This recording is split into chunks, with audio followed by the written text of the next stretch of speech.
আজকে আমি গরুর মাংসের বিরিয়ানি রান্না করব। তো অনেকেই তো অনেকভাবে বিরিয়ানি রান্না করেন, আমি যেভাবে রান্না করি ওইটাই আপনাদের সঙ্গে শেয়ার করতে চলে আসলাম। তো চলেন কথা না বাড়িয়ে চলে যাই মূল রেসিপিতে। তো প্রথমে আমি এখানে দিয়ে দিলাম আদা বাটা, রসুন বাটা, জিরা বাটা পরিমাণ মতো। তারপর জয়ফল, জয়ত্রী, শাহি জিরা এগুলো দিয়ে আমি বেটে নিয়েছিলাম স্পেশাল মশলা। আমি বিরিয়ানি রান্না করলে এই মশলাটা দিই, যতই আমি প্যাকেট মশলা দিই তারপর ওই মশলাটা দিই। তো তারপরে আমি এখানে রাঁধুনি প্যাকেটের মশলাটাও দিয়ে দিলাম বিরিয়ানির। এরপর টক দই দিয়ে দিলাম। টক দইটা দিয়ে খুব ভালোভাবে মাংসটাকে মাখিয়ে নিয়েছি। এখন কিছুক্ষণ ম্যারিনেট করে রেখে দিব। আর মাংসটা ম্যারিনেট করে রাখলে কিন্তু মাংসের ভিতরে সব ধরনের মশলা খুব ভালোভাবে ঢুকে যায়, এর জন্য বিরিয়ানিটা খেতে বেশি মজা হয়। যাই হোক, তারপর কিছুক্ষণ পরে চলে আসলাম আমি রান্না করার জন্য। এখানে তেল দিয়ে দিলাম, পেঁয়াজটাকে তেলের মধ্যে ভালোভাবে ভেজে নিয়েছি। এখন আগে থেকে ম্যারিনেট করা মাংসগুলো দিয়ে দিব। তারপর খুব ভালোভাবে নেড়ে চেড়ে মিশিয়ে ঢাকনা দিয়ে ঢেকে রান্না করে নেব মাংসটা। এই তো এর মধ্যে কিন্তু মাংসটা আমার অনেকটাই হয়ে গেছে।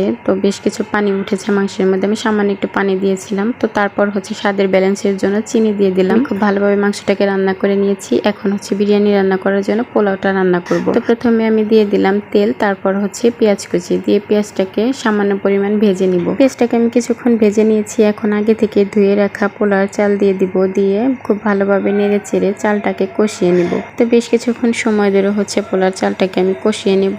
আর এই চালটা যত ভালো কষানো হবে বিরিয়ানিটা কিন্তু তত বেশি ঝরঝরা হবে। তো আমি বেশ কিছুক্ষণ সময় ধরে চালটাকে খুব ভালোভাবে কষিয়ে নিয়েছি। এখন পরিমাণ মতো দিয়ে দিব পানি। এখানে আমি গরম পানি দিয়ে দিলাম, দিয়ে নেড়ে চেড়ে এখন ঢাকনা দিয়ে ডেকে দেব একটা বলক ওঠা পর্যন্ত। তো তারপর এখানে দিয়ে দিলাম লবণ আর গুঁড়া দুধ দিয়ে সুন্দর করে ভালোভাবে নেড়ে চেড়ে ঢাকনা দিয়ে ঢেকে রান্না করে নিচ্ছি। তো এই তো আমার পোলাওটা কিন্তু অনেকটাই হয়ে গেছে। তো এই পর্যায়ে আমি দিয়ে দিব আগে থেকে রান্না করে রাখা মাংস, দিয়ে খুব ভালোভাবে নেড়ে চেড়ে মিশিয়ে নিব। তো বেশ কিছুক্ষণ সময় ধরে নেড়ে চেড়ে মিশিয়ে নিয়েছি। এখন ঢাকনা দিয়ে ঢেকে অপেক্ষা করব চালটা ভালোভাবে ফুটে যাওয়া পর্যন্ত। তো এই তো আমার বিরিয়ানিটা হয়ে গেছে।